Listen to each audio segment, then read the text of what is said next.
Ibu Bapak, saudara-saudariku yang dikasihi oleh Tuhan, Shalom. Selamat berjumpa kembali dalam Renungan Harian Katolik Paroki Tomang, Jakarta. Hari ini hari Sabtu, tanggal 21 Maret tahun 2026. Tema renungan kita hari ini adalah Juru Selamat yang penuh kuasa. Ibu Bapak, saudara-saudariku yang dikasihi oleh Tuhan, kebetulan saya memiliki seorang teman, seorang romo juga, seorang romo misionaris yang bertugas di negeri Bangladesh, di negara Bangladesh, berkarya di tengah-tengah bangsa Bangladesh. Dan dia bercerita bahwa karya misi di Bangladesh itu sungguh sangat tidak mudah, karena di sana juga banyak masyarakat yang beragama secara radikal, sehingga karya misi itu sangat menyulitkan karya misi Gereja Katolik di sana. Banyak sekali tantangan, banyak sekali hambatan di sana dari orang-orang Bangladesh yang tidak menyukai kehadiran Gereja Katolik di Bangladesh. Tetapi para misionaris di sana, termasuk teman saya itu, terus berkarya, tanpa takut, tanpa kenal lelah, tetap optimis, tetap berpikir positif. Mereka terus berkarya, tentu dengan dukungan dari kekuatan Allah kita, tentu dengan dukungan doa mereka, doa-doa mereka yang mendalam, iman mereka yang kuat, dan dengan bantuan Tuhan, akhirnya karya misi Gereja Katolik di Bangladesh dapat terus berjalan, dan meskipun mendapatkan tantangan, hambatan, rintangan, yang tidak ringan, tapi pelan-pelan, pelan tapi pasti perkembangan Gereja Katolik di Bangladesh sungguh sangat menggembirakan, pelan tapi pasti, Dan tercatat sekarang di Bangladesh itu sudah ada 8 keuskupan, 8 keuskupan Gereja Katolik, dan mereka juga sudah memiliki seorang kardinal, Jadi perkembangan Gereja Katolik di Bangladesh itu pelan tapi pasti, Yang penting pastinya ini, pelan, lambat, cepat atau pelan itu nggak masalah, Yang penting pastinya, Dan dalam refleksinya teman saya ini mengatakan bahwa pengalamannya bermisi di Bangladesh yang sungguh sangat sulit dan tidak mudah itu, yang penuh tantangan dan rintangan, justru itu membuat imannya semakin kuat. Di satu sisi ada hambatan, rintangan yang tidak mudah, tetapi di sisi yang lain ada perkembangan yang pasti. Gereja Katolik pelan-pelan boleh berkembang, dengan pasti di sana, dan jumlah umat juga makin lama makin banyak, dan pelan-pelan Gereja Katolik bisa diterima oleh masyarakat Bangladesh di sana, Dan dalam refleksinya, teman saya ini mengatakan bahwa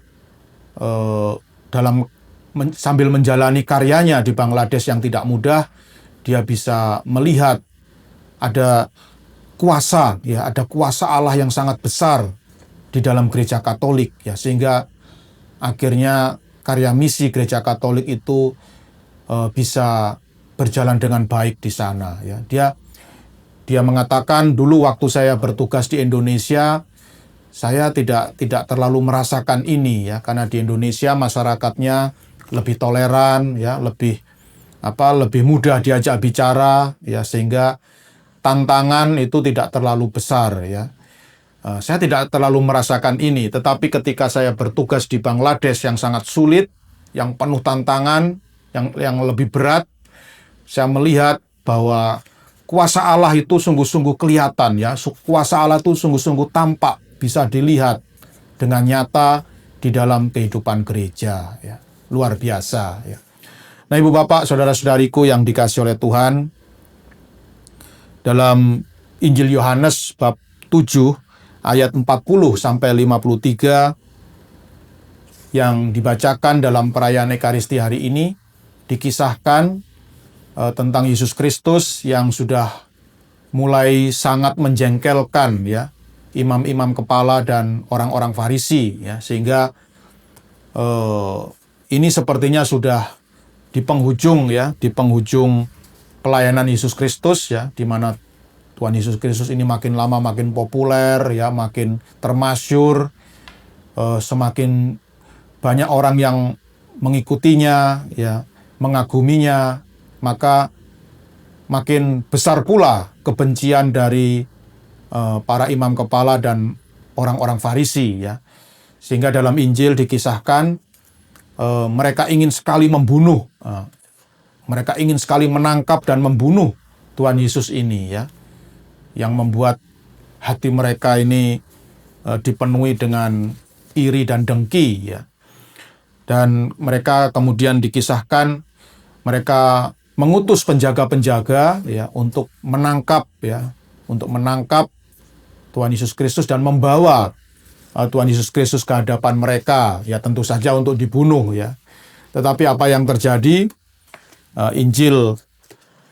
Injil bersaksi ya, di dalam Injil dikisahkan ternyata penjaga-penjaga itu ketika mereka sudah sampai di hadapan Tuhan Yesus ya, Tuhan Yesus sudah ada di depan mata mereka ya, tinggal menangkap, tetapi tidak tahu ada kuasa yang begitu besar ya, ada kuasa yang begitu dahsyat yang membuat para penjaga ini seperti lumpuh ya, mereka tidak bisa tidak punya kekuatan untuk menangkap Tuhan Yesus, dan akhirnya mereka pulang kembali ke hadapan para imam kepala dan orang-orang Farisi.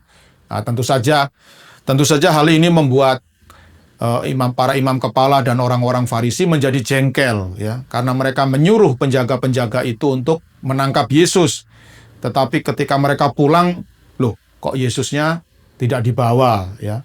Maka orang-orang Farisi pun bertanya kepada para penjaga itu, "Mengapa kamu tidak membawanya?" ya. Lalu apa jawab para penjaga? Mereka mengatakan, "Belum pernah seorang manusia berkata seperti itu ya." Rupanya kata-kata Yesus ya, kata-kata yang diucapkan oleh Tuhan Yesus Kristus ketika dia sedang mengajar itu mengandung kuasa ya, kuasa yang sangat dahsyat yang melumpuhkan kekuatan dari penjaga-penjaga ini, sehingga meskipun Tuhan Yesus Kristus sudah ada di depan mata mereka ya, sudah sangat dekat sekali, mereka tidak punya daya untuk menangkapnya ya, lalu menyeretnya ke hadapan para imam kepala dan orang-orang Farisi ya. Ada suatu kuasa yang luar biasa di dalam diri Yesus Kristus ya. Dan demikian pula ibu bapak, saudara-saudari yang dikasihi oleh Tuhan, kuasa yang dimiliki oleh Yesus Kristus inilah yang juga menjadi kuasa yang bekerja di dalam gereja ya. Makanya ya, teman saya tadi, seorang Romo yang berkarya di Bangladesh, dia imannya semakin kuat ya ketika bekerja di Bangladesh yang sangat sulit, tetapi di tengah kesulitan itu gereja terus bertumbuh dengan pasti. Itu membuat dia sangat yakin bahwa ada karya Allah yang sungguh bekerja dengan pasti di dalam gereja, dan kuasa Allah itu tidak lain adalah kuasa yang dimiliki oleh Yesus Kristus ya. Maka ibu bapak, saudara-saudari yang dikasihi oleh Tuhan, pewartaan Injil pada hari ini ya, kiranya bisa membuat kita semakin yakin ya, membuat kita semakin teguh untuk berpegang pada iman, bahwa kita beriman kepada satu pribadi yang sangat dahsyat ya, satu pribadi yang kuasanya sangat luar biasa, yang tidak perlu diragukan lagi, yaitu Tuhan kita Yesus Kristus. Semoga masa Prapaskah yang sedang kita jalani ini semakin memantapkan iman kita untuk terus beriman kepada Yesus Kristus, Juru Selamat yang sungguh penuh kuasa, dan semoga kita boleh merayakan Hari Raya Paskah nanti dengan hati yang penuh sukacita dan penuh kegembiraan. Tuhan memberkati.